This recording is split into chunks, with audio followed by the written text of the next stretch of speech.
Kalau ditelusuri kemana saja tuh uang yang 500 triliun lebih itu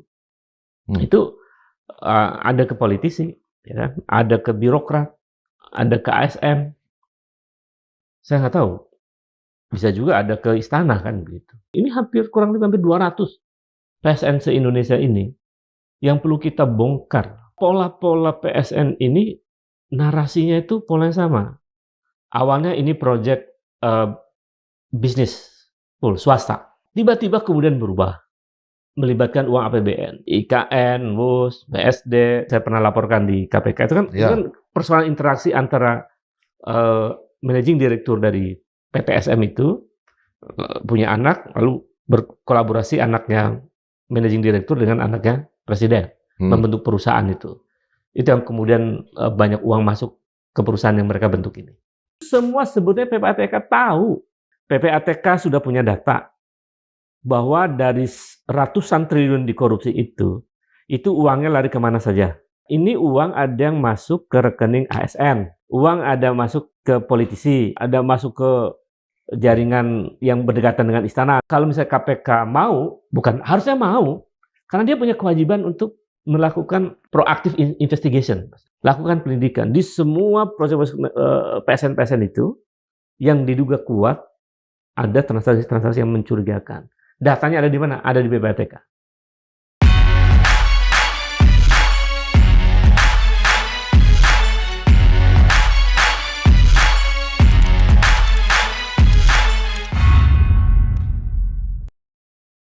Sobat Marilog, Pusat Analisis Transaksi Keuangan ya, PPATK, itu melaporkan bahwa ada kebocoran anggaran dalam proyek strategis nasional sebanyak 36% lebih.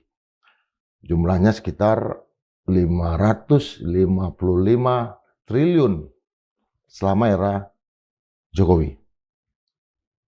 Kebocoran yang luar biasa tercatat, dianalisis, dan menyangkut banyak sekali proyek-proyek strategis nasional. Nah, untuk melihat akar persoalan dari korupsi ini dan bisa jadi kita mungkin dapat informasi yang lebih, kita hadirkan kembali seorang analis, seorang sosiolog dari Universitas Negeri Jakarta, Bung Ubedillah Badrun. Iya, selamat ketemu lagi, Bung. Ya. Bung, kalau kita lihat kan masalah ini kan luar biasa ya, ada 550 triliun lebih lah. Itu kemana aja perginya itu? Saya cermati ini negara ya sudah pada kondisi yang sakitnya parah ya, Bung. Jadi kalau saya teringat dulu Stanislav Andrski menulis tentang kleptokrasi, itu nampaknya ya dengan data yang sampai 36% korupsi dari proyek strategis nasional di era Joko Widodo itu menunjukkan bahwa negaranya sudah masuk dalam kategori negara kleptokrasi. Meminjam istilahnya Andrski, satu kekuasaan yang isinya ya banyak para maling begitu. Mungkin tidak semuanya, tapi banyak para maling isinya. Karena 36% bayangkan, dulu di zaman Orde Baru pernah diduga kuat 30% dari APBN ya oleh Pak Asmitro ya. Saya kira kalau sekarang angkanya 36% itu jauh lebih parah dibanding era Orde Baru. Kenapa? Saya kira faktor yang paling dominan ya dari era sekarang itu adalah memang minimnya integritas dari aktor-aktor politik, ya, aktor pebisnis, ya, dan lapisan menengah ya, dalam struktur kekuasaan di Indonesia yang justru mempraktekkan cara-cara yang atau birokrasi dijadikan sebagai instrumen untuk menumpuk kekayaan. Itu kan faktor yang nyata tuh. Jadi kalau ditelusuri kemana saja tuh uang yang 500 triliun lebih itu ada ke politisi, ya kan? Ada ke birokrat, ada ke ASN. Saya nggak tahu, bisa juga ada ke istana kan begitu. Kita nggak tahu. Karena PPATK menjelaskan bahwa uangnya masuk ke sejumlah rekening, ya kan? Yang terindikasi itu orang-orang bagian dari negara, kan? Ada yang politisi, ada yang pebisnis dan lain-lain, atau mereka yang disebut dengan broker dan lain-lain. Jadi dari fenomena itu kan kita mesti melihatnya dalam perspektif yang lebih saintifik ya. Saya lihat ya, jadi saya teringat ini bukunya Seduction Alatas ya, The Sociology of Corruption ya. Itu kan menjelaskan bahwa salah satu faktor kemudian korupsi itu tumbuh subur ketika dalam konteks negara ya, ketika kebijakan-kebijakan negara yang menyangkut uang besar itu ada ruang tersembunyi di situ. Jadi ada semacam sesuatu yang dirahasiakan dalam proses-proses transaksi, dalam proses-proses pengambilan keputusan dan lain-lain. Nah, ruang sembunyi itu sebenarnya adalah ruang yang kemudian praktek-praktek korupsi kemudian menjadi sangat luar biasa. Karena orang nggak tahu.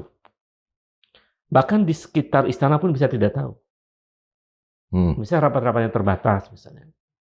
Dan itu kalau kita cek di dalam rapat-rapatnya pemerintahan di masa Joko Widodo, itu ada rapat-rapat yang terbatas. Apa itu contohnya? Rapat-rapat yang dan tanda petik agak tersembunyi gitu. Misalnya contohnya memutuskan proyek strategis nasional tentang PSN BSD misalnya. Bumi Serpong Damai. Bumi Serpong Damai dijadikan sebagai proyek strategis nasional. Padahal itu wilayah itu sudah jadi ya. Dan mereka ngambil sekitar 59 hektar di situ untuk dijadikan sebagai PSN. Itu rapat-rapatnya terbatas tuh. Itu kan ada korporasi di sana kan? Ya, kenapa ada rapat terbatas? Kalau saya telusuri sekitar bulan Maret tahun 2024 tuh rapatnya. Jadi ini proyek strategis nasional diberikan pada satu wilayah, yang wilayah itu sudah jadi kota, sudah berkembang lama. Kenapa diberikan ke BSD? Itu kan kita tanda tanya besar. Meskipun argumen pemerintah bahwa kita hanya mengambil 59 hektar di situ.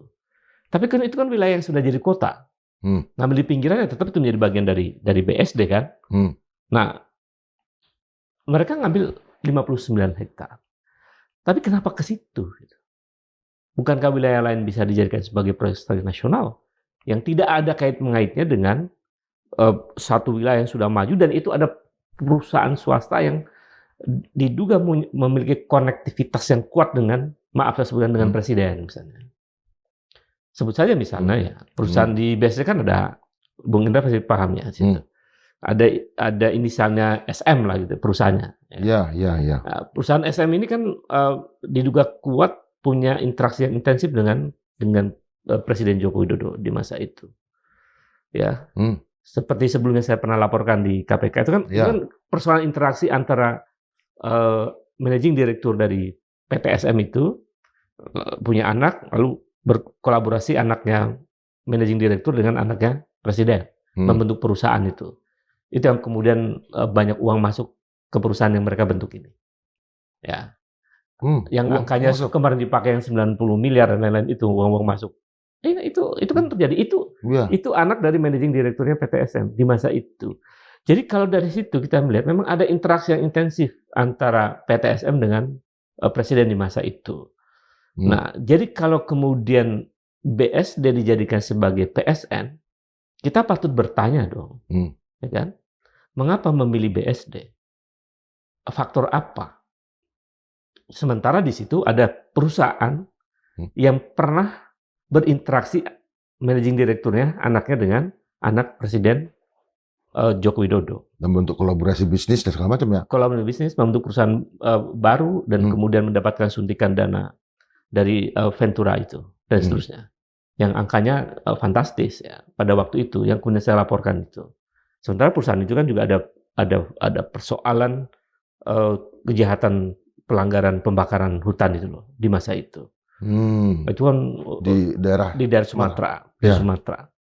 Jadi perusahaan yang pernah berperkara dalam perkara lingkungan dengan denda yang harusnya sekitar 6 triliun lebih ya, 6,7 atau sekitar 7, nanti bisa dicek, triliunan rupiah, tapi hanya bayar sekitar ya miliaran rupiah begitu.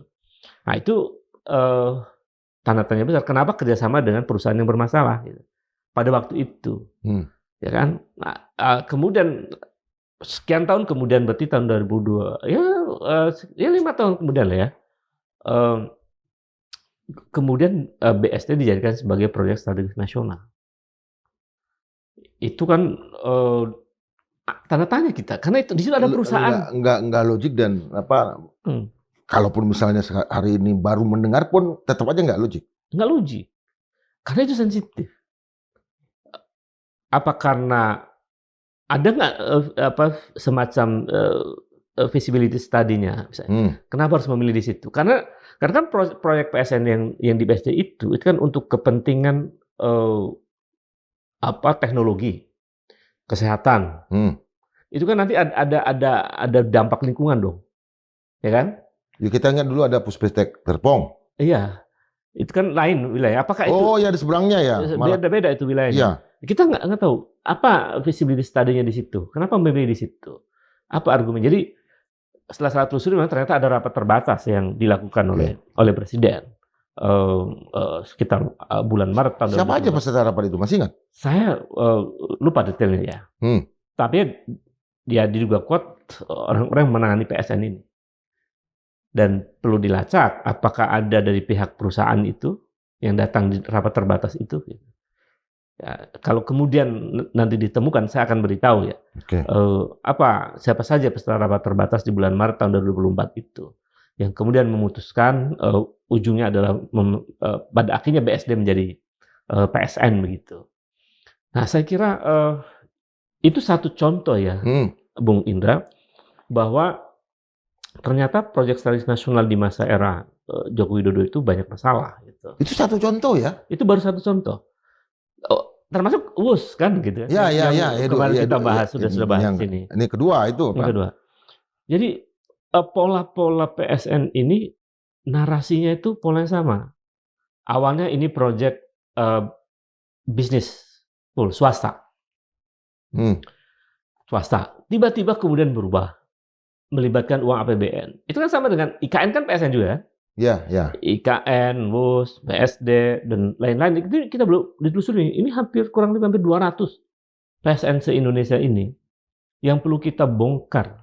Menurut saya demi kepentingan bangsa ya. Negara dirugikan yang sangat besar menurut saya. Dan bisa itu sama dengan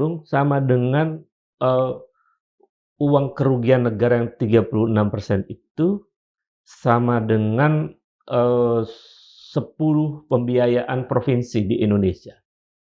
APBD. Artinya kan sama dengan membunuh 10 provinsi dalam tanda petik ya. Tidak, jarang sekali kabupaten kota yang punya APBD 1 triliun. Ini jarang kan? Ini ada 555 triliun. Itu kan kita buat asumsi misalnya. Kalau Jakarta kan sekitar 80 triliun ya. Ya. Yang provinsi-provinsi besar mungkin sekitar 50 triliun. Jadi kalau 10 ya 500 kira-kira itu. Kurang lebih. Jadi ya mungkin bisa jadi belasan ya, 15 provinsi. Jadi cara membacanya apa yang 555 triliun itu memang duitnya ada ya? Iya. Artinya ada. Di luar kalau BPKP menghitungnya kan dia juga dampak lingkungan segala macam tambah gede lagi ya. Besar lagi. Dan itu potensi kerugian negara ya. Ya, itu kan laporan PPATK sebelum 2024 tuh. Ya. Nah, lalu PPATK membuat laporan lagi tuh untuk mentotal tahun 2024 ya. Ada ya. Ternyata ada transaksi dugaan kuat transaksi korupsi itu 984 triliun. Ini lebih ngeri lagi. Lebih ngeri lagi. Total tahun 2024. Ada transaksi korupsi yang sangat kuat dugaannya 984 triliun. Jadi ini sudah keterlaluan sebetulnya. Makanya saya sebut ini negara sudah rusak. Sudah rusak dalam soal itu ya. Karena ya bayangkan 984 triliun itu kalau dipakai untuk membangun universitas, kita bisa Aduh, Oh, bisa 900 universitas sekaliber Harvard University ya? speechless saya. Nggak bisa Luar biasa. bertanya lagi. Luar biasa. Ya, Apalagi kalau eh, misalnya dipakai beasiswa untuk menjadikan anak muda jadi profesor. Oh, itu bisa 9 juta profesor kita. 9 juta profesor. Profesor. Sementara kita cuma punya sekitar berapa, nggak sampai 6.000, 7.000 profesor. Iya. Kan kalau biaya kuliah orang sampai S3, ya, itu kan nggak nyampe 1 miliar lah. Iya. Mungkin. Kalau kita gali lagi, berarti memang ada pembiaran dari kepala negara. Iya. Saya harus katakan negara ini membiarkan praktek korupsi yang jahat, yang merajalela itu. Kasus peristiwa sudah terjadi sekian lama. PPATK sudah mengingatkan. Ini PSN waktu masih tahun itu kan masih penghujung tahun 2023 tuh. Ada sekitar 190 proyek strategis nasional. Ya. Itu ternyata kemudian ada 500 triliun lebih itu dikorupsi. Di 2024-nya di total itu 984 ada transaksi korupsi yang terjadi di Indonesia sepanjang tahun 2024. Nah, menurut saya pemerintah ini mesti serius untuk membongkar perkara ini. Kalau mau Indonesia mau dipercaya di dunia internasional. Apa pentingnya kepercayaan itu? Jadi menurut saya sangat penting. Karena Prabowo mau berpidato segagah apapun di meja atau di gedung-gedung internasional, di PBB di mana-mana itu menjadi nggak begitu bermakna. Ketika urusan domestik korupsi masih merajalela. Karena nanti ada kaitannya dengan kepercayaan dari para pemodal yang sehat. Mereka nggak mau investasi dengan jumlah yang sangat besar di Indonesia, karena mereka nggak percaya. Ngapain saya investasi di negara yang korupsi merajalela?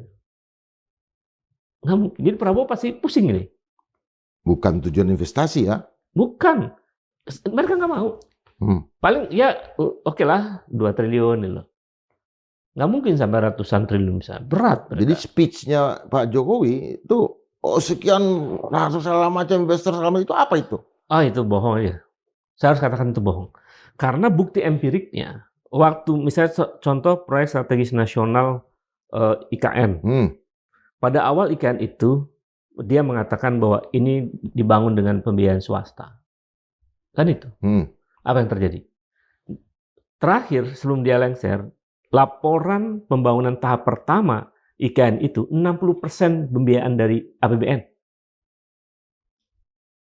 Ya. Itu yang saya katakan bohong ya. Kemudian sama dengan kereta cepat.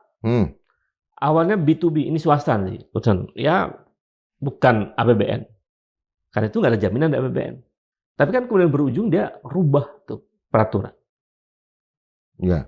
Untuk kemudian ngambil dari APBN. Jadi ini dari sisi kebijakan yang inkonsisten, itu juga pintu korupsi.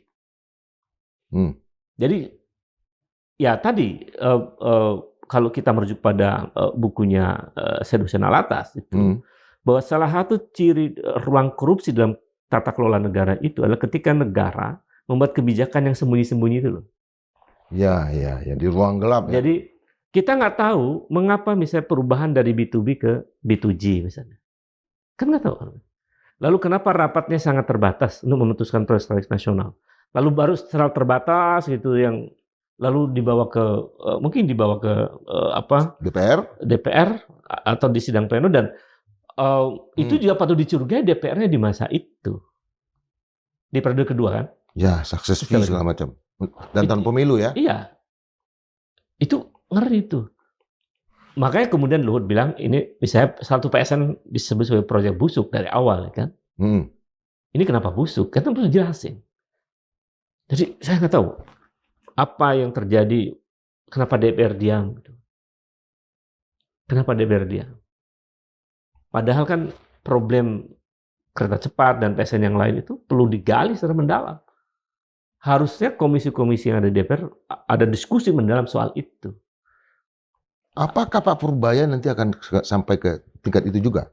Ya kalau Pak Purbaya serius, harusnya dia mempertanyakan dan bahkan memberikan data Seperti misalnya, saya kira kita juga publik berhak sih mendapatkan data. Misalnya laporan BPK itu seperti apa untuk seluruh proyek-proyek strategis nasional. Gimana laporan BPK itu? Detailnya gimana? Apakah rakyat tidak boleh mengetahui? Mengapa tidak boleh mengetahui? Nah, itu masuk persoalan. Karena publik berhak, kan itu hak informasi publik kan? Ya. Publik berhak untuk mendapatkan informasi itu. Kalau tidak boleh berarti ada tanda-tanda tadi terkait dengan risetnya Sadusona Latas itu.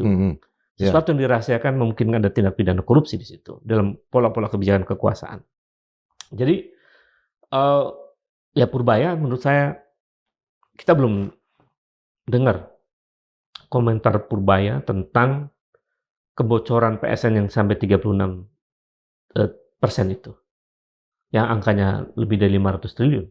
Dan di 2024 malah PPATK menyebut ada 984 triliun transaksi keuangan yang korup itu. Jadi terlalu sakit korupsi di Republik ini. Terlalu parah. Ini pertanggungjawabannya kemana nanti? Yang seperti ini? Menurut Apakah saya, kita PPATK cuma memberikan data dan segala macam kita tahu segala macam tutup buku? Menurut saya ini yang saya sebut negara penegak hukum semacam ada pengabaian terhadap praktek korupsi. Saya sebenarnya sedih juga kita. Ya. Jadi menormalisasi korupsi itu kejahatan. Korupsi kan masuk kategori extraordinary crime. Ya. Lalu kemudian KPK diam begitu, penegak hukum diam. Ini kan berarti semacam membiarkan. Pembiaran itu kan menormalisasi sebuah kejahatan. Ya. Itu berbahaya. Dan pada akhirnya kita menjadi bangsa yang tidak punya ukuran-ukuran etik dalam bernegara. Kan ngeri. Oh nggak apa-apa korupsi.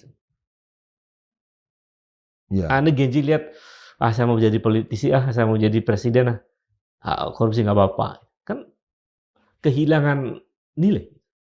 Pada akhirnya kan begitu. Dari sang pisang segala macam malah jadi politisi.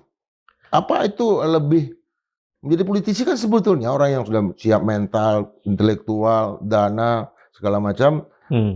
Tapi kan sekarang pilihan menjadi politisi itu adalah pilihan untuk mendapatkan proyek-proyek strategis nasional dengan cara yang jahat itu.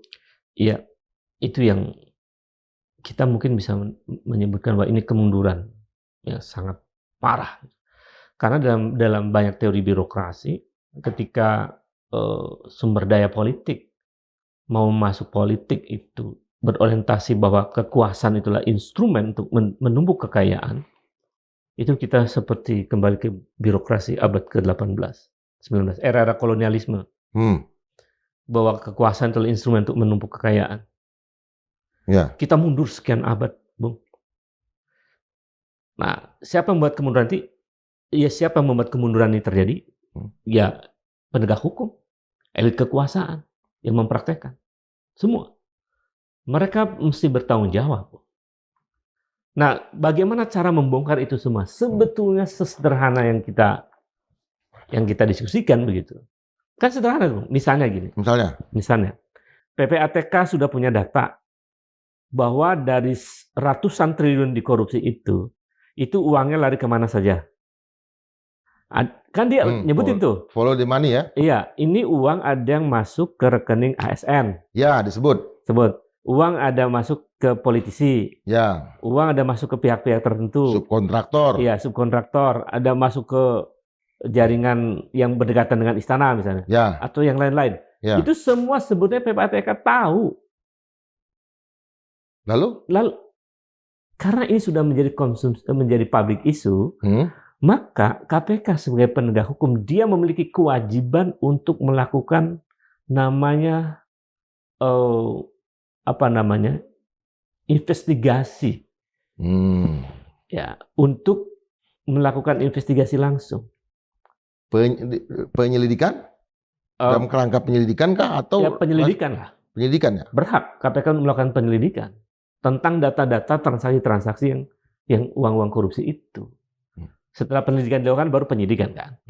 Jadi saya kira secara terang benderang data di PPATK itu bisa dibaca. Uangnya kemana saja. Kalau nanti ada mengait dengan misalnya ada yang ini misalnya nih, kenapa PSN dilakukan terhadap BSD misalnya? Ada transaksi apa tuh di antara mereka? Kan ini pihak swasta kan, misalnya. Lalu transaksi apa yang terjadi? Betulkah misalnya murni ini pembiayaan proyek strategis nasional itu swasta? Kenapa disebut sebagai proyek strategis nasional? Ada nggak kewajiban APBN untuk memberikan uang kepada status PSN ini? Kalau ada bagiannya transaksinya, uangnya kemana? Tapi udah pasti kan, kalau dia menjadi proyek strategis nasional ada APBN. Logikanya begitu. Disebut proyek strategis nasional karena negara terlibat. Ya. Nah, keterlibatan negara, ya ada penanaman modal dalam negeri situ. Ada penyertaan modal nasional. Penyertaan modal ya. PMN kan namanya. Ada penyertaan modal nasional di situ. Nah, berapanya kan kita nggak tahu juga. Berapa triliun uang diberikan kepada wilayah yang disebut dengan PSN. Lalu uangnya dikemanakan? Dipakai untuk apa saja? Sampai sekarang gimana update PSN itu? Apakah mangkrak? Apa nggak ada gunanya? Dan sebagainya. Itu belum dihitung tuh. Itu kerugian negara semua banyak tuh. Kenapa nggak beroperasi misalnya? Kertajati? Seperti bandara Kertajati. Kenapa sekian berapa lama itu nggak beroperasi misalnya? Bukan hanya Kertajati ya, ada bandara di Mentawai, di mana-mana. Dan lain-lain. Itu kenapa? Itu kerugian kan sebetulnya. Jadi inilah persoalan serius kita sebetulnya. Karena kalau misalnya KPK mau, bukan harusnya mau, karena dia punya kewajiban untuk melakukan investigasi yang proaktif gitu. Proaktif investigation.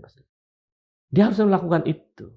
Lakukan pendidikan di semua proses PSN itu yang diduga kuat ada transaksi-transaksi yang mencurigakan. Datanya ada di mana? Ada di PPATK. Ya. Nah, itu tinggal itu. Nah, kalau itu dilakukan, kebongkar. Dan kita akan memasuki suatu episode penting dalam sejarah bangsa ini. Bahwa negara ini serius untuk memberantas korupsi. Negara tidak boleh kalah ya. Negara tidak boleh kalah. Jadi, kalau Presiden pidato sangat gagah pada pemberantasan korupsi, ya kita tunggu. Meskipun kemarin saya kaget ya kan. Apa komentarnya?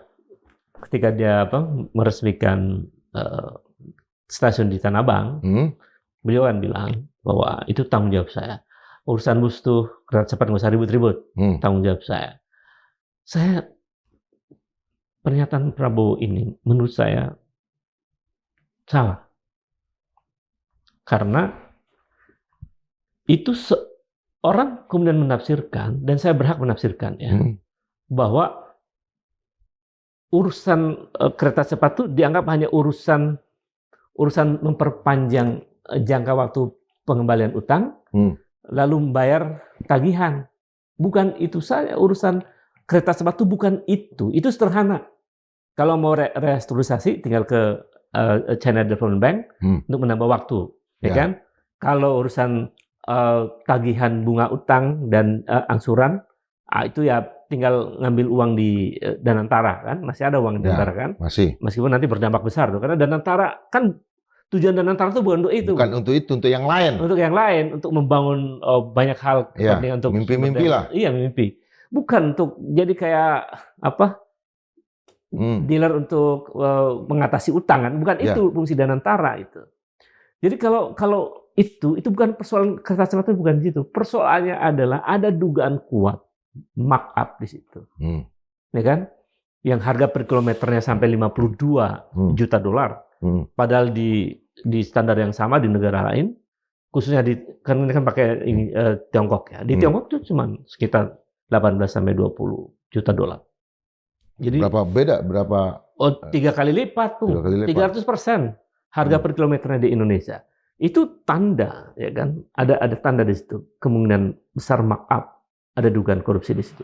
Belum lagi misalnya cost of run tuh, yang pembengkakan, yang nilainya sekitar lebih dari 1 miliar dolar atau 1,6 miliar dolar itu. Yang kalau dikalkulasi rupiah bisa sampai 20 triliun tuh, kurang lebih. Kenapa? Kenapa membengkak? Kan itu kita perlu tanya-tanya tuh. Bukankah ini direncanakan jauh-jauh? Sudah dikalkulasi. Rencananya kan pembangunan 2015 selesai 2019. Kok mundur jadi 2023? Ini kenapa? Jadi banyak kejanggalan-kejanggalan yang ada dalam pembangunan kereta cepat. Lalu Prabowo bilang, sudah tanggung jawab saya. Ini bukan urusan paguyuban. Bukan urusan rumah tangga, Bung. Ini urusan negara, urusan rakyat. Ya. Urusan korupsi yang dampaknya besar pada beban ekonomi negara. Ada nada kemarahan yang besar nih di Bung Ubed. Apa itu juga terjadi di kalangan civil society? Kita lihat ada political society, civil society, ada business community. Ini udah bersatu padu dengan political society. Civil society-nya di mana? Saya sudah berdiskusi ya dengan banyak komunitas civil society. Mereka sudah pada titik kemarahan yang luar biasa sebetulnya. Dari segi korupsi. Bayangkan, Bung, korupsi di tengah rakyat yang susah cari kerja. Korupsi di tengah rakyat yang menderita. Korupsi di tengah generasi Z yang nganggur 9 juta lebih. Ya.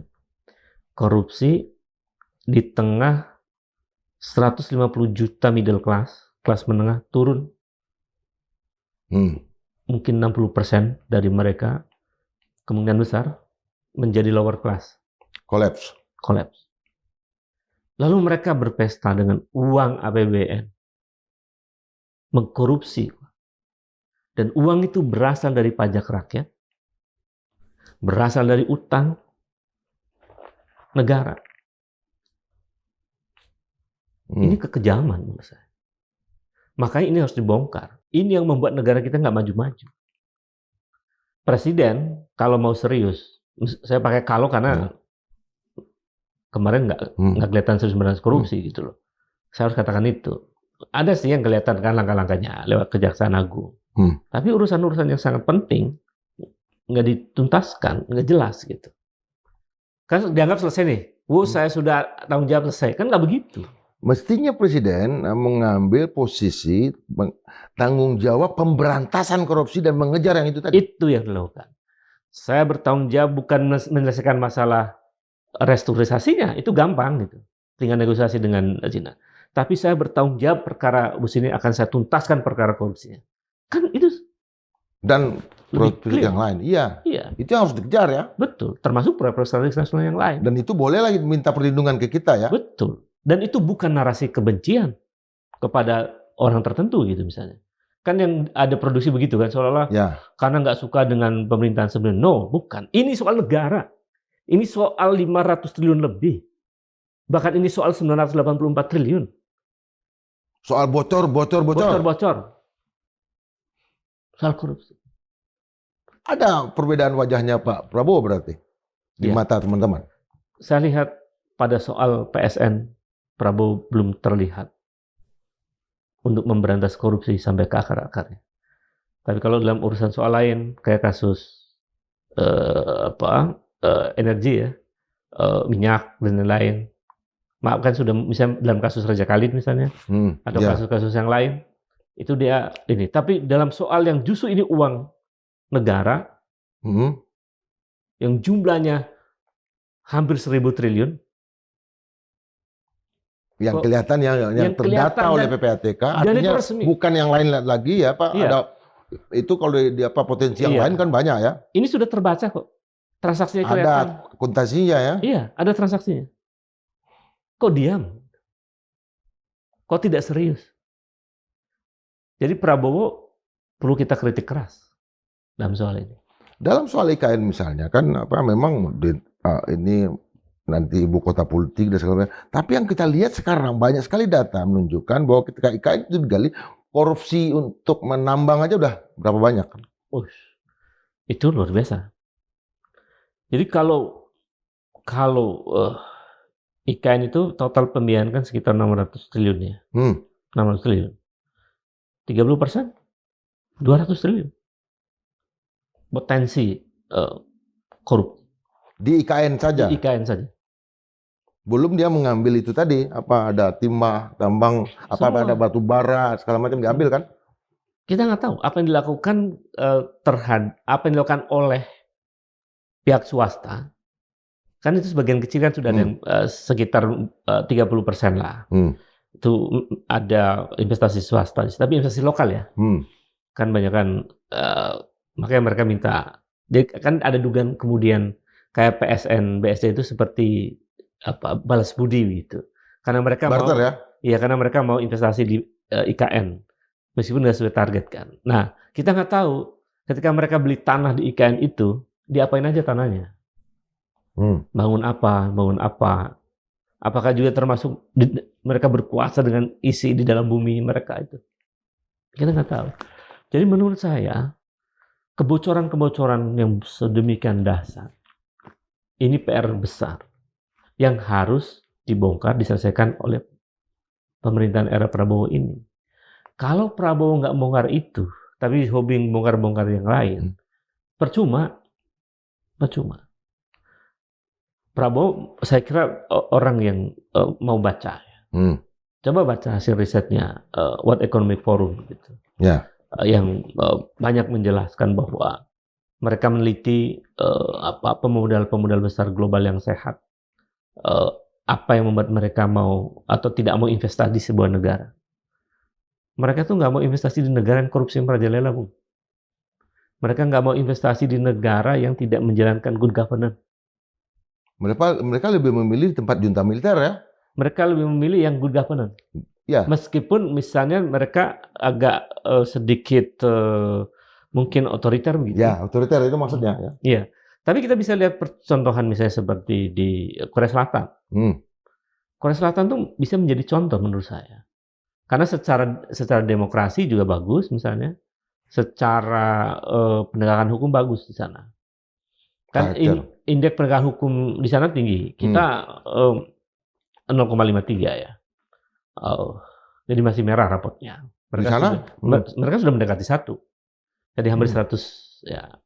Jepang ya sama, Jepang kan begitu juga. Indeks korupsi di sana kita di bawah 40. Jepang udah 70 ke atas. Jadi dunia global tuh percaya kepada negara yang good governance. Yang dimana korupsinya minimalis. Kemudian penegakan hukumnya tegak. Korea Selatan itu kan dalam 30 tahun terakhir mantan presidennya 6 masuk penjara. 6 masuk penjara. Nggak tebang pilih mereka. Itu yang membuat, saya percaya nih sama Korea Selatan. Itu yang membuat teknologi mereka juga cepat maju. Ada sedikit saja dugaan bahwa mereka menggunakan uang negara untuk foya-foya atau ada rekening masuk, mereka mengundurkan diri ya? Di Jepang mundur, misalnya. Di Korea kalau mantan presiden ada ketemu korupsi, meskipun hanya sekedar ngasih rekomendasi untuk teman presiden yang punya yayasan ya, untuk mendapatkan semacam hibah begitu, itu masuk penjara.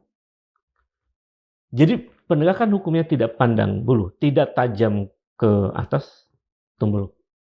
Tajam ke bawah, tumbul ke atas. Dan presiden itu sesuatu yang biasa saja ya? Biasa aja. Presiden itu kan rakyat juga. Dia makanya nggak usah inilah. Presiden itu cuma 5 tahun kan, 10 tahun begitu. Setelah itu rakyat. Jadi kalau dia sudah menjadi warga negara, ya dia sama dengan kita. Kan di dalam konstitusi kita, di pasal berapa tuh? 27 ya, 26, 27 lah itu. Bahwa kita memiliki persamaan di mata hukum. Bahwa setiap warga negara bersamaan kedudukannya di mata hukum. Undang-undang. Termasuk yang mantan presiden. Tapi bahwa mantan presiden pernah berjasa dia memimpin republik, iya. Tapi ketika dia menjadi warga negara, dia sama sebagai subjek hukum. Maka dia berhak diperkarakan. Berhak sama dengan yang lain, bisa diperkarakan dalam perkara hukum. Gitu. Jadi menurut saya, ini kesempatan penting pemerintah ini kalau mau memberantas korupsi. Ya, kalau mantan presiden sama. Tapi kan juga ada yang membandingkan misalnya rumah yang ditempati oleh Presiden Jokowi ini jauh lebih luar segala macam. Apa ada persoalan juga di sana? Ya saya kira ya kita tanda tanya besar ya. Mengapa kemudian mantan presiden ini begitu masih punya pengaruh ya kan besar, termasuk dia bahkan fasilitas rumahnya lebih berbeda gitu. Dan lain-lain misalnya, ya kita bisa lihat nanti berapa harga rumahnya dan kenapa harus begitu dan seterusnya ya. Dan atau mungkin bisa ada tambahan pembiayaan dari dia pribadi, kita nggak tahu. Cuman kita memang mesti tahu sebetulnya ini setoran-setoran yang terjadi dalam PSN ini kemana aja. Itu penting. Apakah juga ke Solo? PPATK mesti tahu tuh. PPATK bisa menelusuri itu dan KPK bisa mendorong itu. Bank-bank yang punya cabang di sana kan aliran dana yang ada di Solo. Atau periksa semua bank di Indonesia. Misalnya, coba periksa bank di Jawa aja lah. Bank di Jakarta, bank di Jawa Tengah, bank di Jawa Timur. Itu coba cek rekening-rekening yang jumbo-jumbo yang berasal dari Jawa Tengah, yang lokasinya alamatnya dekat dengan keluarga di Solo. Ada nggak rekening-rekening jumbo di situ? Siapa yang punya ya? Siapa yang punya? Apa sopir kah atau apakah? Itu akan ketahuan. Jadi kalau dari situ sebetulnya kita bisa melihat bahwa ya potensi tanda-tanda korupsinya kelihatan gitu. Ya. Ya tinggal bagaimana kemudian KPK sangat serius untuk menuntaskan itu kan. Kalau kemudian segamblang itu ya praktek korup ini, lalu KPK diam, ya aparat penegak hukum yang lain diam, bisa. Itu hanya gunanya untuk apa? Ya mereka menjadi nggak berguna kan. Itu berpotensi memunculkan kekecewaan publik yang luar biasa. Apatisme dan bercampur dengan kemarahan. Civil disobedience. Ya, sangat besar potensi. Karena sudah terlalu sering praktek korupsi itu dipertontonkan gitu. Tapi nggak ada upaya serius untuk itu. Pasca 27-28 kemarin, kita lihat seolah-olah ada perbaikan. Rupanya tidak, rencana perbaikan. Komite kepolisian lah. Iya. Dan mungkin ada masalah Loh kok stuck lagi dan memang situasi kita harus menggonggong lebih keras memang sangat tercipta hari ini. Karena itu masalahnya muncul ke dapur-dapur keluarga kita, ke anak sekolah, banyak sekali permintaan macam-macam dari orang yang kita nggak tahu gitu kan, seolah kita punya uang banyak. Iya. Saya kira itu problem yang akhirnya kan menjadi bola salju ya, kemana-mana itu problemnya. Itu yang tadi saya sebut kejahatan meningkat sekarang, perampokan. Saya baru saja mendengar ada guru yang dirampok, mobilnya diambil, laptopnya dihabisin. Itu guru loh. Jadi baru tadi malam saya dapat informasi. Jadi berita-berita semacam itu makin banyak sekarang. Itu kan menunjukkan kejahatan itu berkorelasi dengan situasi kemiskinan kan. Orang makin miskin, orang makin kehilangan rasionalitas, dia melakukan kejahatan. Nanti bisa dilihat trennya, kejahatan naik berapa persen. Nanti juga sama dengan naiknya jumlah kejahatan, lalu naiknya angka kemiskinan, lalu naiknya angka bunuh diri. Karena sekarang banyak orang bunuh diri karena penderitaan ekonomi. Jadi situasi ini harus dipecahkan. Nah, salah satu pintu untuk memecahkan problem korupsi yang dampaknya kemana-mana tadi, sama soal kemiskinan dan itu memang harus dipecahkan. Oleh siapa? Ya presiden harus serius, ya kan? KPK harus serius. Kalau enggak, ya jangan salahkan rakyat kalau kemudian rakyat mengambil caranya sendiri. Kan? Karena memang itu ada, datanya ada, bergerak, dan proyeknya kelihatan oleh masyarakat kan ini untuk apa? Ya, kelihatan. Datanya yang kurang lebih 200 proyek nasional itu kelihatan. Uangnya berapa, kelihatan semua. Transaksinya kemana, kelihatan semua. Ibarat yang dengan logika sederhana ya. Ini ada satpam. Kemudian di situ ada toko emas. Emasnya diambil oleh maling. Satpam melihat tapi diam aja. Artinya begini, Bung. WUS hanya sekedar puncak gunung es ya? Iya. WUS itu cuma hambusan aja. Iya. Karena dibaca. Tapi banyak yang lain. Banyak yang lain. Di satu WUS harus terus dituntaskan. Ya. Soal markup, dugaan markup, kemudian soal pembengkakan dan lain-lain itu. Kemudian dari WUS bisa lari ke proses nasional yang lain. Kalau mau besar IKN. IKN perlu diinvestigasi itu.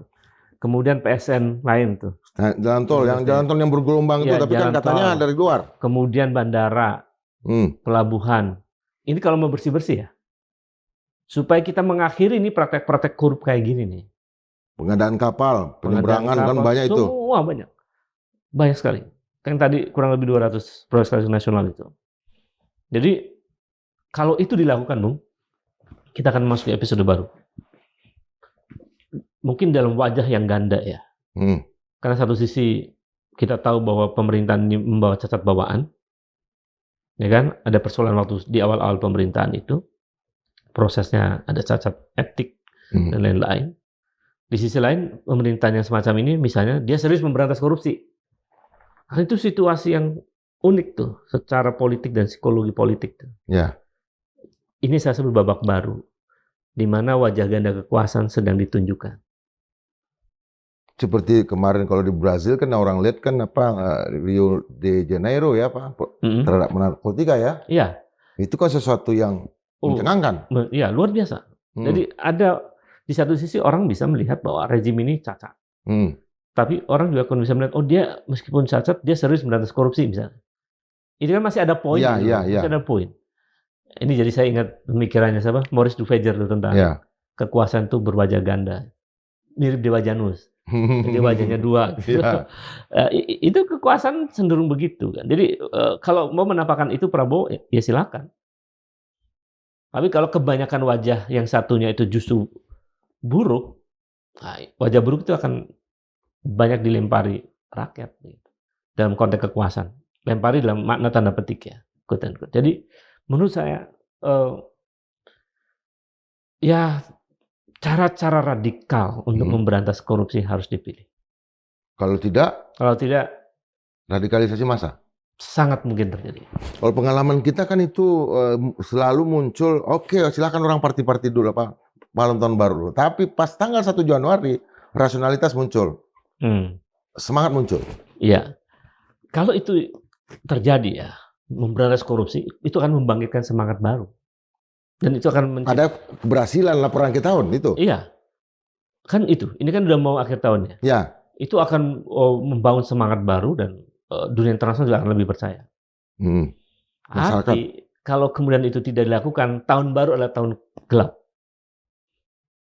Apalagi kemudian di tahun depan itu Prabowo harus muter otak untuk membayar bunga utang saja 599 triliun, Bung. Bunga utang doang. Oh iya? Iya. Jatuh tempo itu.